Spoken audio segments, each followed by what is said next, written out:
Isn't it amazing how just a little bit of kindness can go a really long way?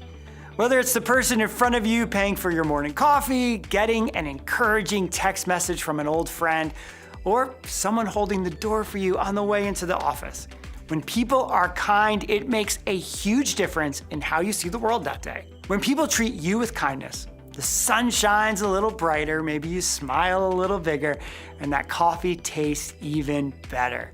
Why wouldn't we want to show kindness to others? We all know these familiar words of Jesus. Do to others as you want them to do to you. It's like one of our basic truths in 252 Kids. Treat others as you want to be treated. We know this is something that can guide our lives. Why then do we see so much unkindness in the world? Well, we want to change that. We'd think it'd be amazing if kids started to understand the importance of kindness. It could be kids just need some help figuring out how they can do that. That's why we're helping kids gear up and take an adventure in kindness. We define kindness like this: showing others they are valuable by how you treat them. Kindness is near to the heart of God, and as people reflect God's image, kindness can show others how much God loves them. Kindness is also a fruit of the Spirit and an important aspect of what it means to follow Jesus and grow in your relationship with Him. Like the Apostle Paul reminds us in our memory verse for the month. In Colossians 3:12, we read, "You are God's chosen people. You are holy and dearly loved. So put on tender mercy and kindness as if they were your clothes. Don't be proud, be gentle and patient." We want to give kids the tools they need to show kindness to the people in their life. And we have 4 great stories from the Bible to help. We kick off the month in the book of Matthew and take a closer look at how Jesus showed kindness to others.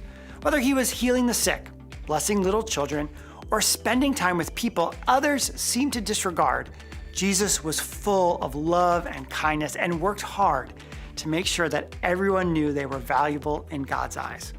We should do the same for the people in our lives. Bottom line, Jesus showed us how to be kind. In week 2, we'll head back to the Old Testament to the book of Ruth. We'll find Naomi and her daughter-in-law Ruth. Their husbands have died, and Ruth has had the opportunity to return home to her family. Instead, she chooses to show kindness to Naomi and stay with her. Ruth's kindness doesn't go unnoticed. Boaz sees how Ruth is treating Naomi and offers kindness back to Ruth, changing her life in a huge way. Bottom line, be kind to the people closest to you. For week 3, we return to the New Testament and revisit something Jesus talked about in the Sermon on the Mount. Suppose someone forces you to go 1 mile. Go 2 miles with them. To us, that might sound strange, but to those listening, not so much. Roman soldiers could force them to carry their pack for a full mile, and Jesus reminds his followers to go above and beyond. Bottom line, be kinder than you have to be.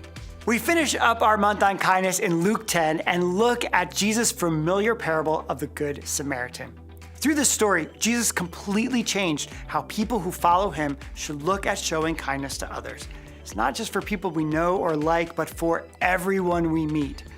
Bottom line, be kind to people who are different from you. Through these stories and scriptures, we hope kids will see how important it is to be kind. Kindness is one of the best ways to tap into God's character. Like we said, when we show kindness to others, we are reflecting God's love to them. So, this month and every month, gear up and show kindness. Cheer others on and show them you care. You never know the difference it could make in their life.